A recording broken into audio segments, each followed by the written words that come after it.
Mi nombre es el doctor Urso Parra Saldaña, soy médico jefe de servicio del Hospital de Mayo y en esta oportunidad la universidad me ha asignado a desarrollarle dos temas.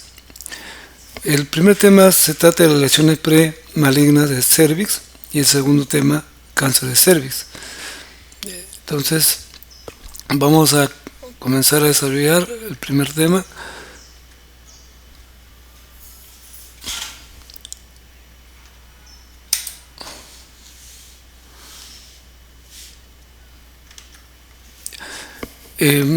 Vamos a tocar en forma secuencial.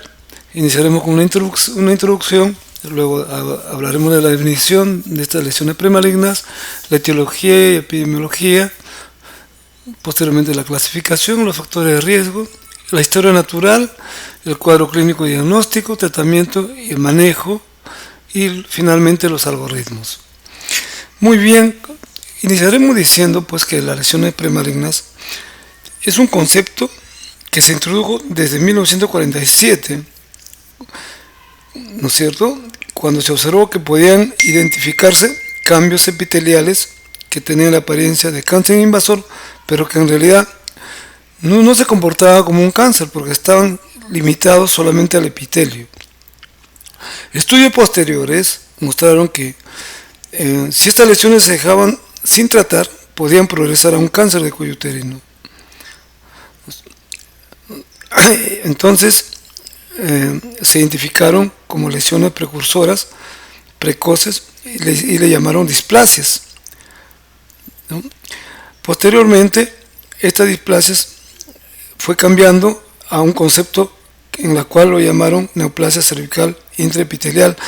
Esto ya en 1968, cuando Richard indicaba que todas estas patologías tenían potencial para progresar.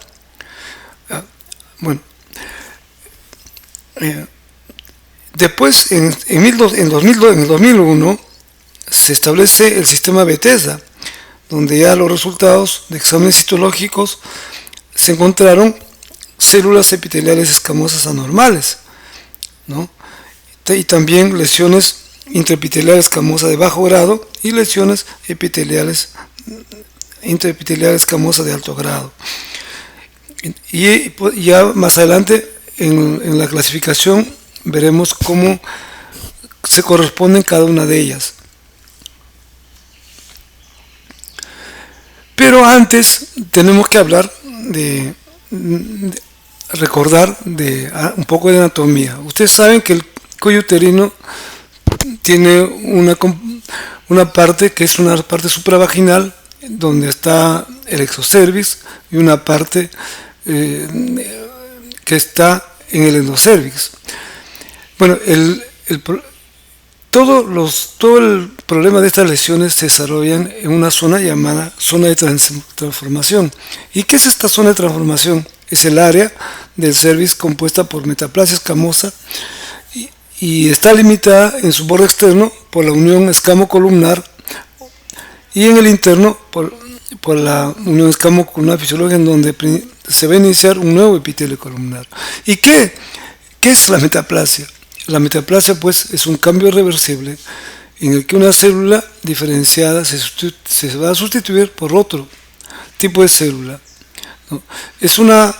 En realidad es una adaptación de las células, ¿no?, que son sensibles a distintos motivos. Puede ser sensibles por ejemplo, es más sensible en la edad de gestación y en la menarquia. Justamente en estas épocas es donde son muy vulnerables hacia un agente cancerigénico.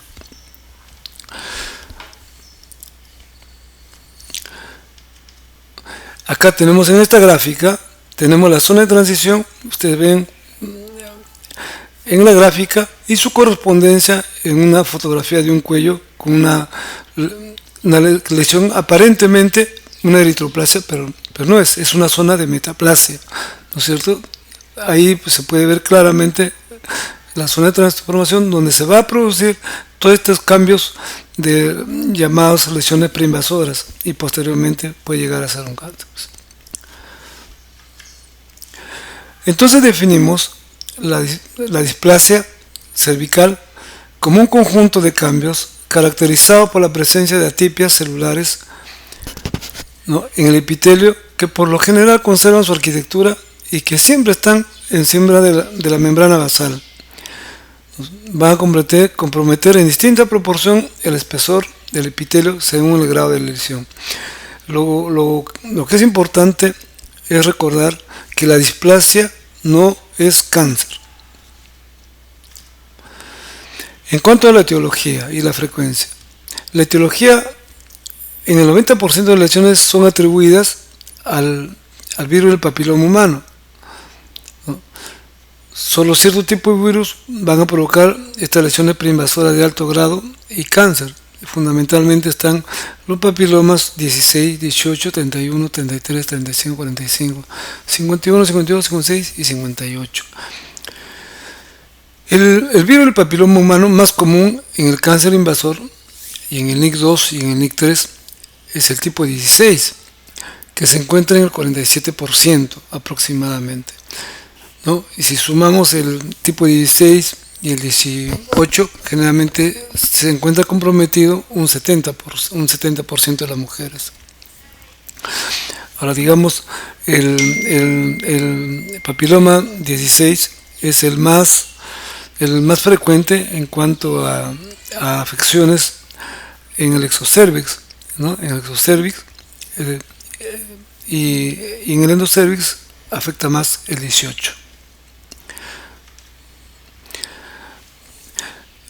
En cuanto a la epidemiología de la displasia cervical, la prevalencia de la infección por PVH es aproximadamente de 10%, de los cuales el 32% están infectados por el virus 16 o 18, o por ambos.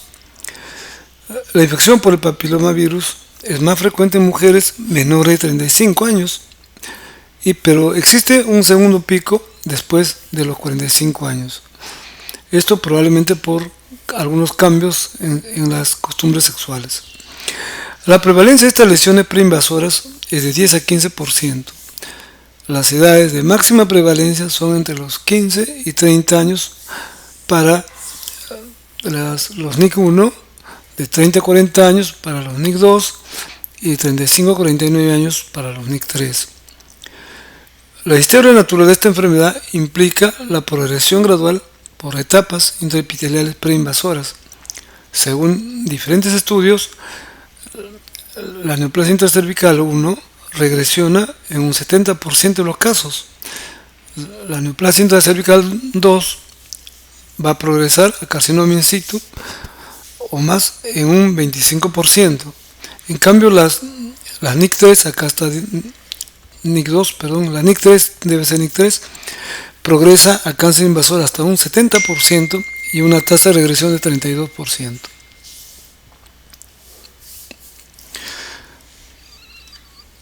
Acá vemos en este cuadro la historia natural, vemos la primera infección del virus que va a penetrar en el epitelio, ¿no es cierto? Esto puede ser en un tiempo de 6 meses o más, y luego se van a introducir en el epitelio y van a comenzar a realizar todos los cambios a ese nivel, ¿no? Cambios nucleares, ¿no? Y de acuerdo a la grado de afectación se clasificarán en NIC1, NIC2, NIC3.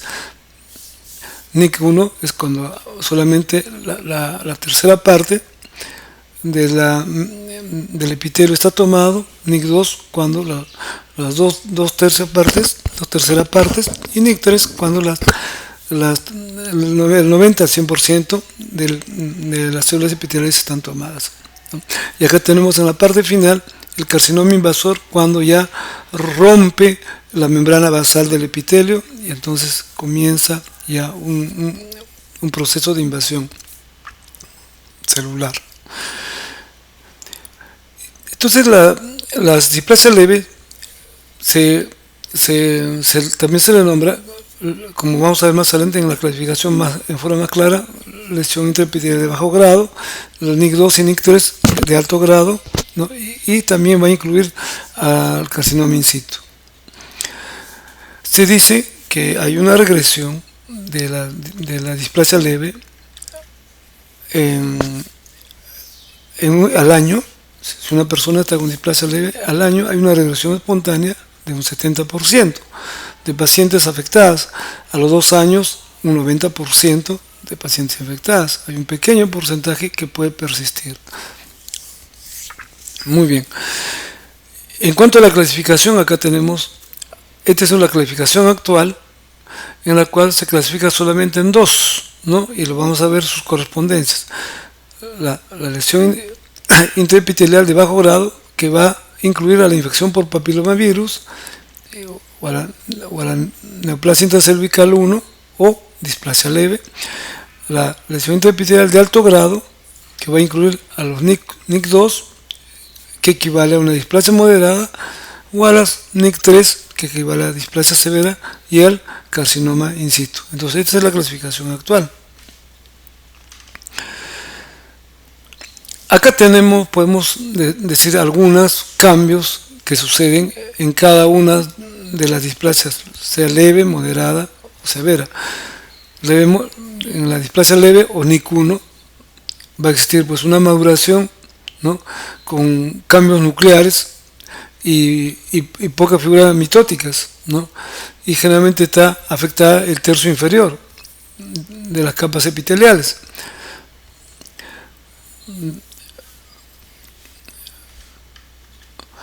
En la NIC2 se va a caracterizar porque ya hay cambios celulares displásicos restringidos casi a la mitad o los 2/3 del epitelio, ¿no?, con anomalías nucleares más marcadas que la anterior. Bien.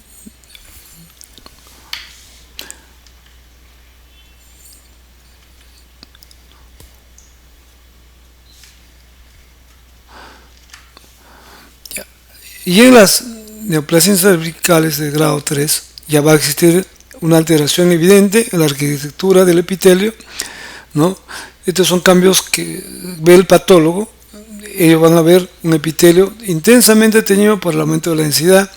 Habrán anomalías celulares como la pérdida total o parcial de la diferenciación y maduración, una mitosis alterada y las células en un completo desorden, y habrá pues un compromiso de los 3/3 del epitelio cervical.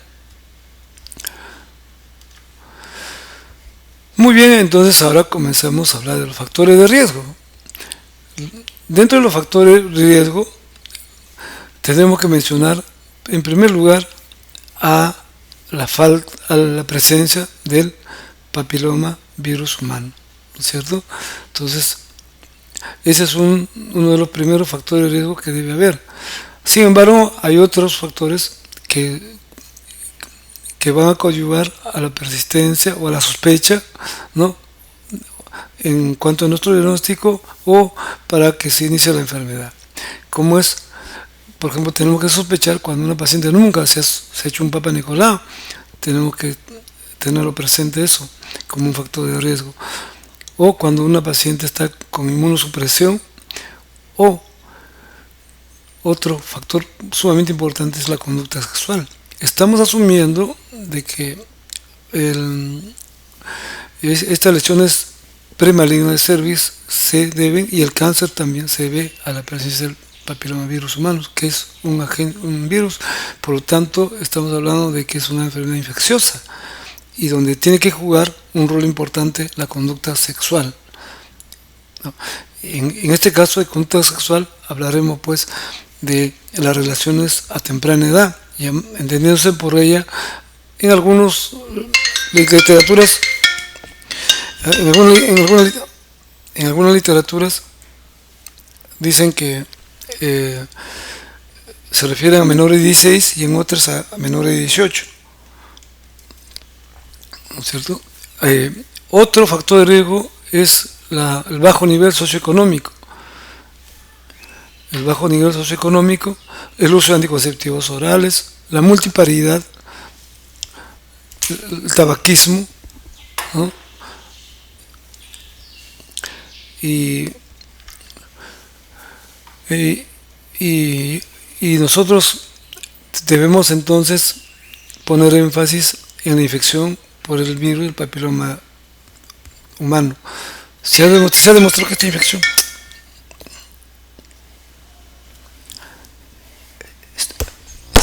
Estoy grabando.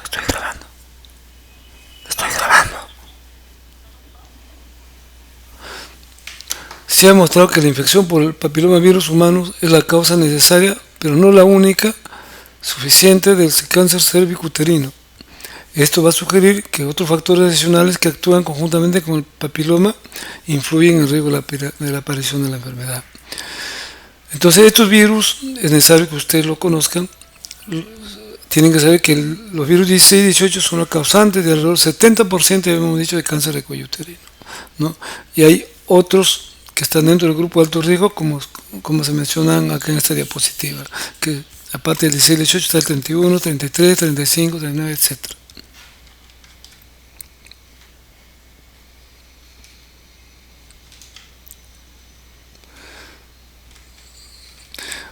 En esta diapositiva tenemos pues la conducta sexual, ¿no es cierto? Habíamos dicho edad temprana de inicio de relaciones sexuales, las múltiples parejas, pero no solamente las múltiples parejas por parte de la paciente, sino también del compañero, es decir, por parte del varón.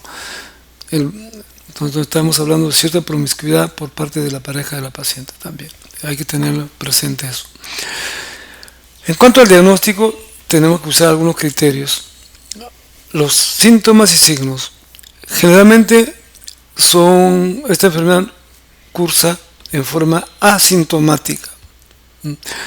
Muchos de estas personas pueden tener solamente flujo vaginal persistente, que ceden con el tratamiento, pero luego vuelven a presentar flujo vaginal. Algunas otras pueden verse a la especuloscopía, una eritroplasia cervical, ¿no? Y otras pueden reportar sangrado postcoital, pero generalmente son asintomáticos.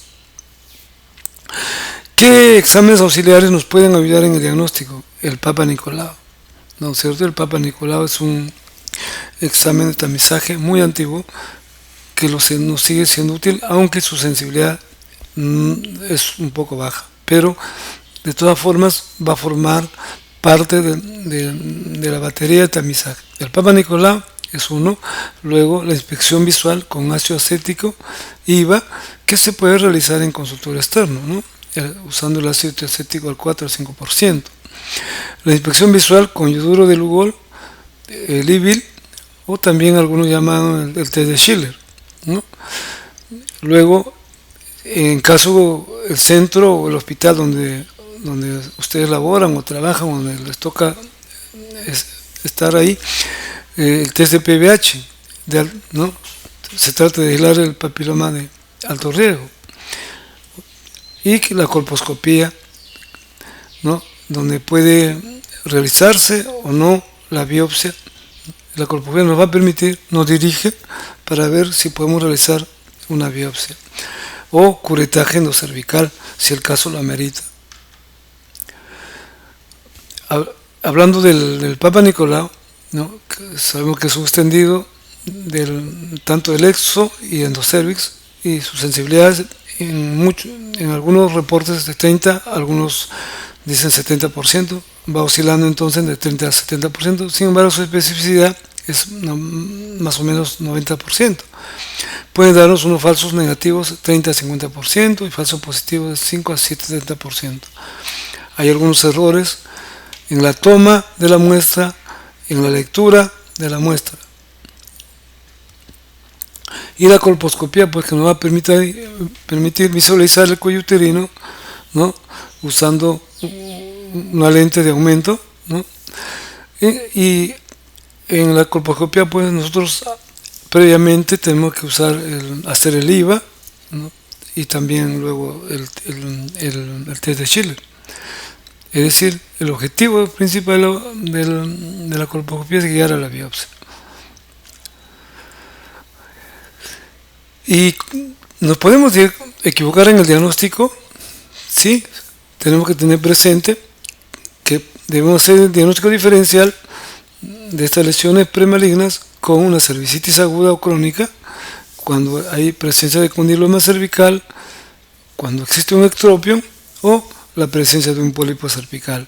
Entonces debemos tener en cuenta estas entidades dentro del diagnóstico diferencial. Ahora bien, nosotros tenemos que tener un tamizaje precáncer y en general en el cáncer, porque el mismo sistema incluye tanto para las lesiones precancerosas como en el tamizaje del cáncer. Cuando empezamos el tamizaje, iniciamos entonces 3 años de iniciar las relaciones sexuales y a partir de los 21 años si la paciente es sexualmente activa. Es decir, si una paciente inició sus relaciones a los 11, 12 años, estaremos pues iniciando su tamizaje a los 14 o 15 años, ¿cierto? Ahora, y si no, a partir de los 21 años, siempre y cuando haya iniciado vida sexual. ¿De acuerdo? ¿Con qué intervalo hacemos este tamizaje? Si la mujer tiene 29 años, haremos cada 2 años. Hasta los 29 años, entonces, hacemos cada 2 años, ¿no? Nuestro Papa Nicolau, o si existe otro tipo de citología en base líquida, se hará dicho examen. También, en la mayor de 30 años, ¿qué hacemos con la paciente mayor de 30? Si tiene 3 citologías consecutivas negativas, ya se realiza el tamizaje cada 3 años. ¿De acuerdo? Ahora, si esta paciente cuenta con un test de PBH y citología negativa, es decir, el test de PBH de bajo riesgo y la citología negativa, entonces el tamizaje se hará cada 3 a 5 años, ¿no? Ahora bien, hasta hace un tiempo se realizaba cada año, ¿no? Pero ya estudios últimos dicen este tipo de reportes ya está bien estudiado por las distintas sociedades, incluso por la guía de prácticas del ministerio.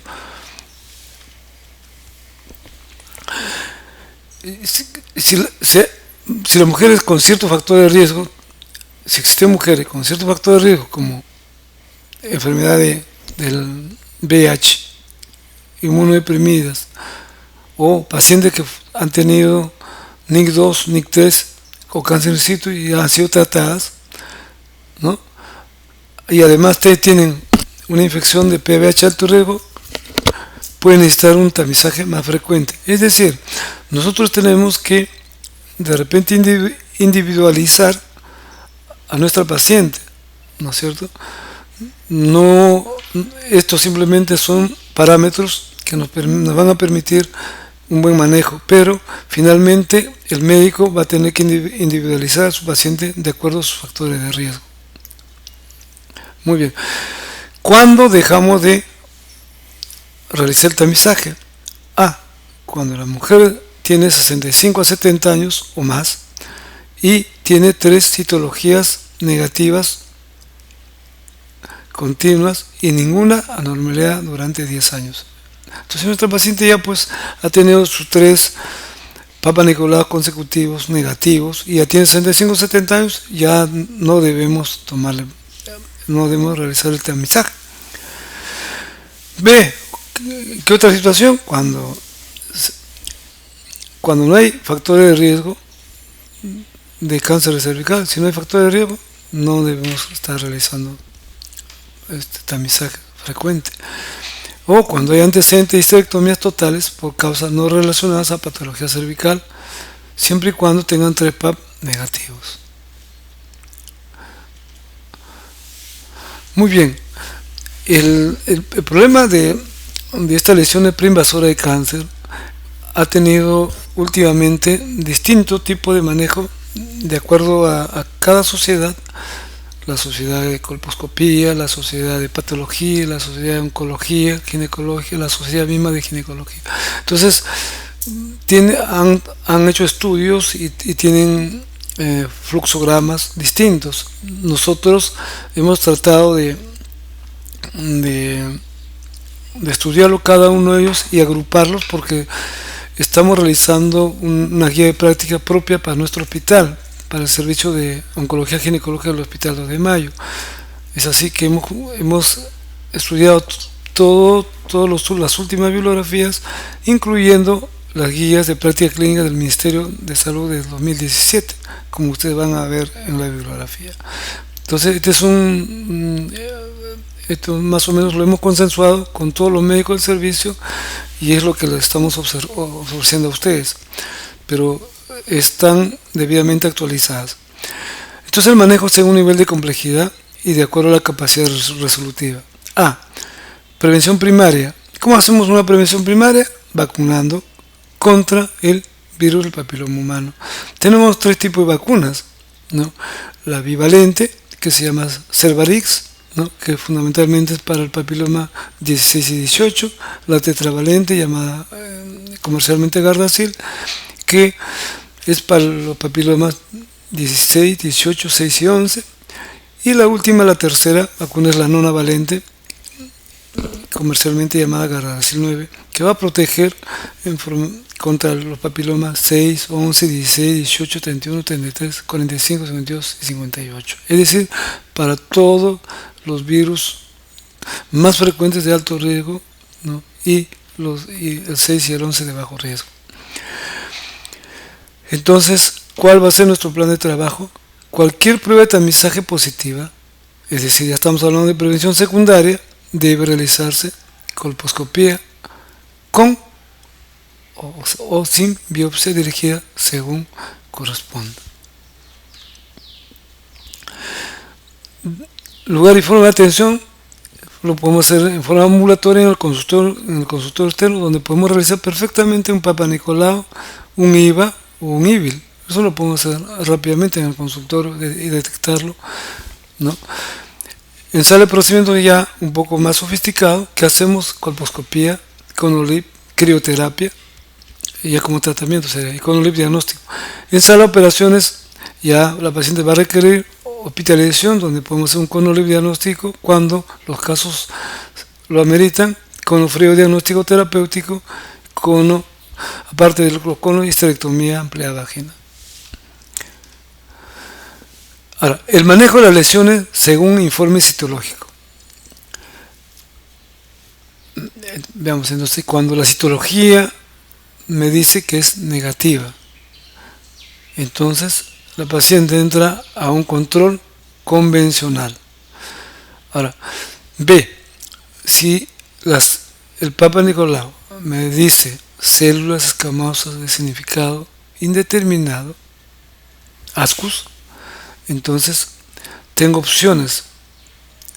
Hago un test de PBH de alto riesgo, es la primera opción, ¿no? A mi test de PBH como primera opción. Si me sale negativo, mi paciente continúa con el tamizaje de rutina. Si me sale positivo, paso a colposcopía. La otra opción que tengo es repetir el Papa Nicolau en 6 meses. Si sale negativo, sigo la paciente controlándola en 6 meses con nuevo PAP. Si me sale ASCUS o una lesión mayor, pasa a colposcopía. Y la otra opción, cuando el PAP me sale ASCUS, es directamente una colposcopía. Entonces, podemos elegir esas 3 opciones. Ahora, si el Papa Nicolau me sale como células escamosas atípicas, que no descarta lesión de alto grado, es decir, el ASH, ¿no es cierto? O me sale también un LIE de bajo grado o LIE de alto grado y carcinoma de cervix, entonces la paciente va de frente a colposcopía, biopsia dirigida con curetaje endocervical. Muy bien, y si el Papa Nicolau me sale el informe con células glandulares atípicas, en algunos libros le dicen AGUS, en este caso AGC, AIS, entonces de frente va a colposcopía con biopsia dirigida y siempre curetaje endocervical y el test de papilomavirus para descartar virus de alto riesgo. Ahora, puede haber o no biopsia endometrio. Esto va a depender de si la paciente es mayor de 35 años o si esta paciente tiene factores de riesgo para cáncer de endometrio, como obesidad, nulliparidad, etcétera, etcétera. Ahora, otro gran rubro es el manejo de lesiones preinvasoras según informe colposcópico y citológico. Yo tengo una paciente en la cual tengo una colposcopía adecuada, ¿no?, con ascus o LIE de bajo grado, ¿correcto? Entonces, si tengo una colposcopía adecuada con ascus, LIE de bajo grado, tengo tres opciones: que me salga negativo la colposcopía, en todo caso no biopsia, no se ha hecho biopsia, y con NIC1. Entonces, ¿qué hacemos frente a esto? Tengo dos posibilidades: hago mi test de PBH en 12 meses, y la otra posibilidad, repito el PAP en 6 meses. ¿De acuerdo? Si hago mi test de PBH en 12 meses y me sale negativo, entra a un control convencional, y si sale positivo, pasa a colposcopía.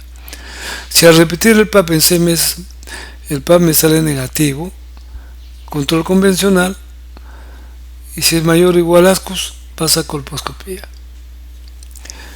Muy bien, seguimos con esta paciente con colposcopía adecuada, con un ascus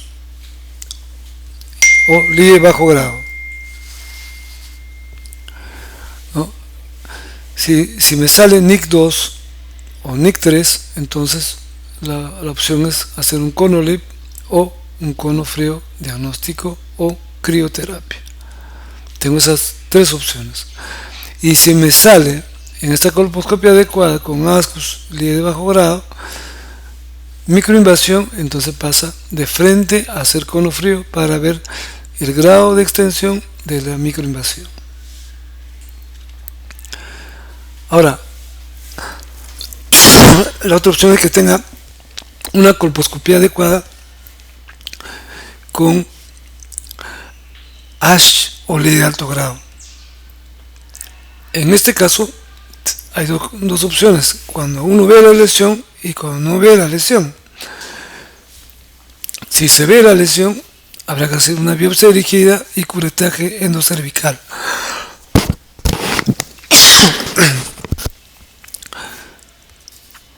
Ahora, el resultado de este curetaje, de esta biopsia dirigida y curetaje endocervical, puede salir, tiene tres opciones: que me salga negativa o NIC1. En ese caso, repito el PAP, la colposcopía y el SEC en 6 meses. O la otra opción es hago el cono LIP o cono frío diagnóstico. B, la otra opción: si me sale esta biopsia dirigida y el curetaje endocervical NIC2 o NIC3, hago cono LIP, cono frío diagnóstico o crioterapia.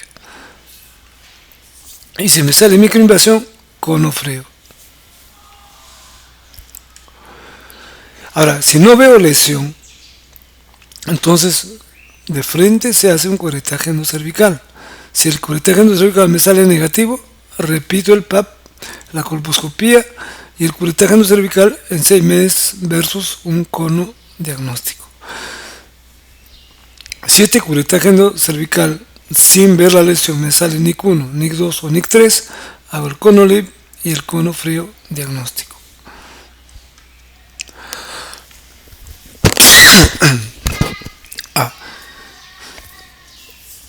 Otra opción es que yo tengo una colposcopía y esta colposcopía no adecuada. No adecuada se dice cuando no se ve la zona de transición. Entonces, yo tengo una colposcopía en la cual no veo la zona de transición, pero tengo un ASH, un LIE de alto grado, no sé. Entonces, frente al ASH hago un curetaje endocervical, ¿no es cierto? Si hace el curetaje endocervical, si este curetaje me sale positivo, pasa cono, cualquiera de ellos, LIP o frío. Si sale negativo, tengo dos opciones. Si la lesión no visible, repito, Papa Nicolau, colposcopía y SEC en 6 meses, ¿no? Versus conodiagnóstico. Ahora, si veo que la lesión es visible, hago CONOLIP o hago la biopsia. Si la biopsia me sale negativo, o NIC1, repito el PAP, colposcopía y curetaje endocervical en 6 meses, o CONOLIP, conofrío diagnóstico. Si me sale NIC2 o NIC3, CONOLIP, conofrío. Y si me sale microinvasión, conofrío. Acá tienen ustedes los algoritmos que ya los expliqué a ustedes, solamente es cuestión que lo lean y lo van a interpretar. Es un poco engorroso, pero finalmente les va a guiar frente a un informe citológico, frente a un informe histológico o frente a un resultado de un test de COVAS o tipificación del PBH. Entonces les va a guiar todos estos algoritmos o las diapositivas anteriores les va a guiar qué lo que tienen que hacer a ustedes frente a cualquiera de estas alteraciones, ¿correcto? Entonces, en todos los algoritmos acá está, ya lo hemos explicado anteriormente. Por ejemplo, para que entiendan solamente un algoritmo, en el PAP, si tengo negativo, me puede salir el PAP negativo, me puede salir ASCUS, me puede salir ASH, líder de bajo grado, líder de grado o cáncer de cervix, ¿no es cierto? Vamos a suponer que me salga negativo, pasa a mensaje de rutina. Si me sale ASCUS, entonces yo tengo 3 opciones. Puedo hacer un test de PBH, puedo repetir un PAP en 6 meses o colposcopía. ¿De acuerdo? Esto va a depender de los factores de riesgo de una paciente. Por ejemplo, si yo tengo una paciente con ASCUS y es con HIV, o sea, inmunodeficiente, ¿no es cierto? Con múltiples parejas sexuales, entonces de frente, pues de repente se me ocurre hacer colposcopía, ¿no es cierto? Entonces ustedes tienen que individualizar a cada paciente, ¿de acuerdo? O sea, mientras más factor de riesgo, la actitud de usted debe ser un poco más agresiva.